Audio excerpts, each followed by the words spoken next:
Kailan nga ba kailangang ikal o dapat ikal ang ating mga RTL chicken?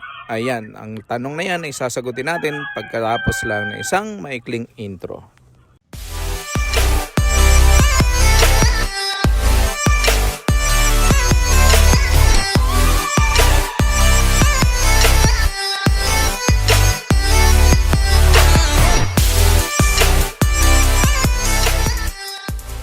Welcome back guys dito sa ating panibagong video at maraming salamat for watching. Maraming salamat din sa lahat ng mga patuloy na nagsusubscribe. 18,000 subscribers na po tayo. Maraming salamat sa lahat ng sumuporta sa ating channel. And syempre, ngayong araw na ito ang pag-uusapan natin is kailan ba natin dapat ikal yung ating mga manok, no? So it's been 21 months na simula po nung magsimula akong mag RTL guys. So kayo din siguro mai-experience ninyo o na-experience nyo ang ganito na kailangan na tayo minsan na magkal ng ating mga manok. So ano ba yung tama at standard na paraan para tayo ay mag-dispose na ng ating mga RTL chicken?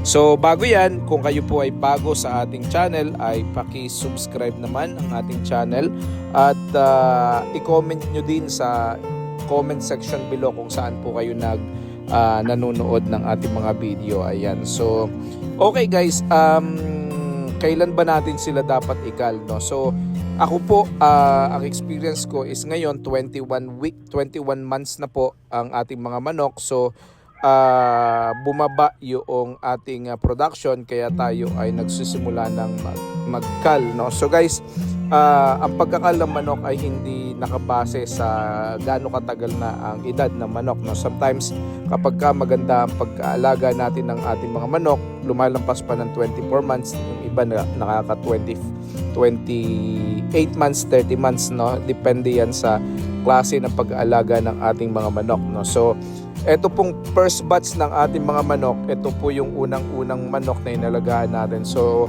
marami tayong mistakes nung nagsisimula tayo. Kaya siguro ito din ay medyo mabilis na tumigil sa pangingitlog. So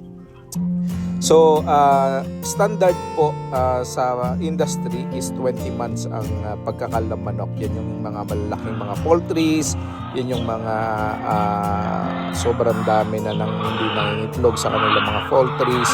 Kailangan na lang mag-dispose kasi hindi na siya commercially viable, hindi na kumikita kumbaga.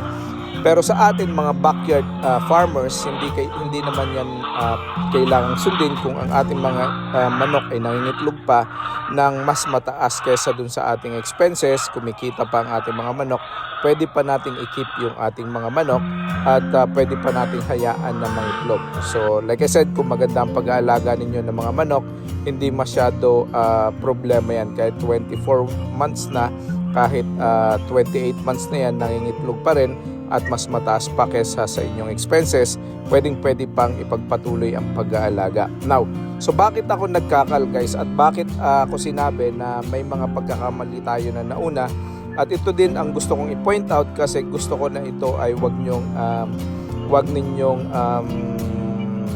gayahin, no? So nung una, ang bago tayo sa business, pinag-aaralan pa natin kung paano ang gagawin.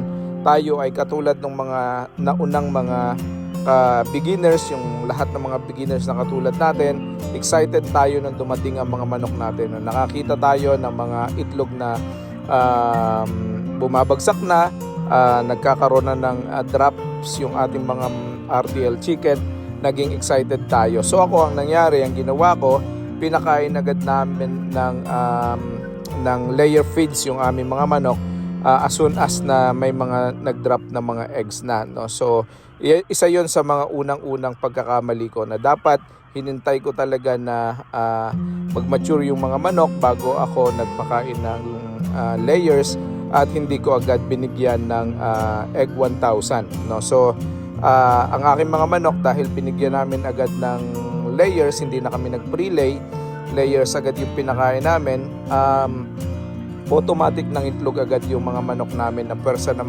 mga itlog kahit bata pa. Binigyan na namin ng egg 1,000. So napersa na yung aming mga manok na mangitlog agad. So dahil 20 weeks pa lang, 22 weeks, 24 weeks pa lang, full blown na yung pangingitlog ng aming mga manok. Maagang napersang mangitlog lahat yung aming mga RTLs. Mas maaga silang tumigil sa pangingitlog. So ngayon, 21 months pa lang, medyo mababa na yung production namin at mas mataas na yung expenses kumpara dun sa kikitain ng mga manok. So kaya nagdesisyon kami na ikal. So guys, yun ang isa sa mga mistakes na nangyari sa amin, at sana ay wag niyong gayahin. Hayaan ninyong ma-develop yung mga manok, hayaan ninyong natural na mangitlog bago tayo magpakain ng layers, at saka bago tayo magbigay ng egg 1,000. So pagdating ng inyong mga manok, growers muna ang inyong pakain, grower feeds. Tapos pag nagsimula na mag-drop ng 5%, doon pa lang kayo magbigay ng pre-lay. Tapos pagka natapos yung cycle ng pre-lay, saka pa lang kayo magbigay ng layer feeds, no? Kalimitan ang layer feeds binibigay namin yan mga nasa around third week na mula nang dumating ang mga manok sa amin, no? So yun, isa yun sa mga wag sana nating gayahin. Egg 1,000, it's a very good egg booster, pero kailangan nasa mga 30th week na. Pag natapos na yung peak ng ating mga manok, no? So pagka nag-peak na ang ating mga manok ng pangingitlog, kasi whether we like it or not, lahat yan mangingitlog, no? Magpipik at magpipik yung mga yan. So pagka bumababa na yung itlog, saka lang tayo magbigay ng ating egg 1,000, no? Yung mga egg boosters natin. Ganon din guys, 21 month na yung ating mga manok, 21 months. Bakit tayo magkakal? So ngayon ang production na nung ating first 500 na manok ay mga nasa around 59%. So kumakain ang ating mga manok ng nasa around yung mga natira doon sa 500 ay kumakain ng mga nasa around 50 kilos a day, no? So yung 50 kilos a day, nagre-range yung conversion ng feeds to egg ratio, no?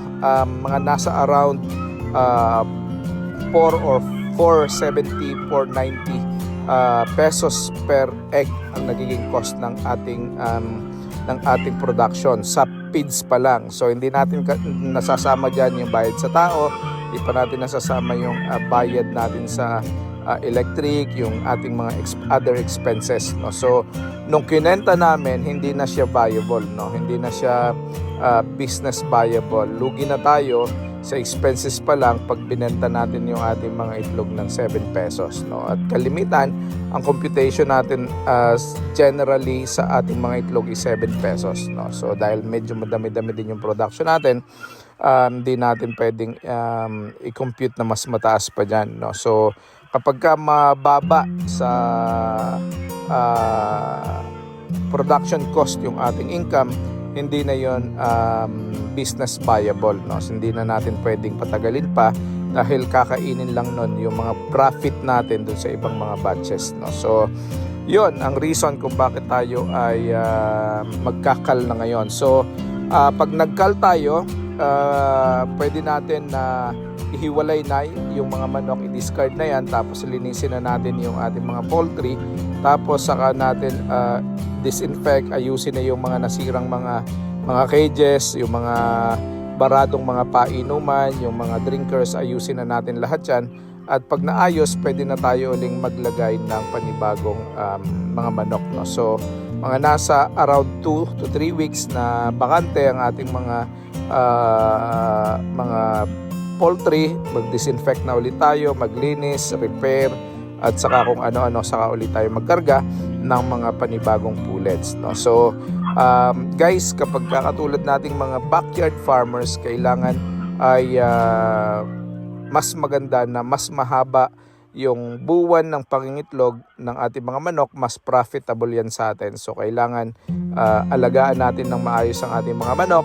At the same time ay huwag natin persahin agad, no? Isa sa mga lesson learned natin is hayaan lang natin sila growers, tapos pre-lace, tapos saka tayo mag-layers, no? So ito yung mga proseso na kailangan natin tatandaan. Ang pailaw, huwag natin persahin agad na magpailaw.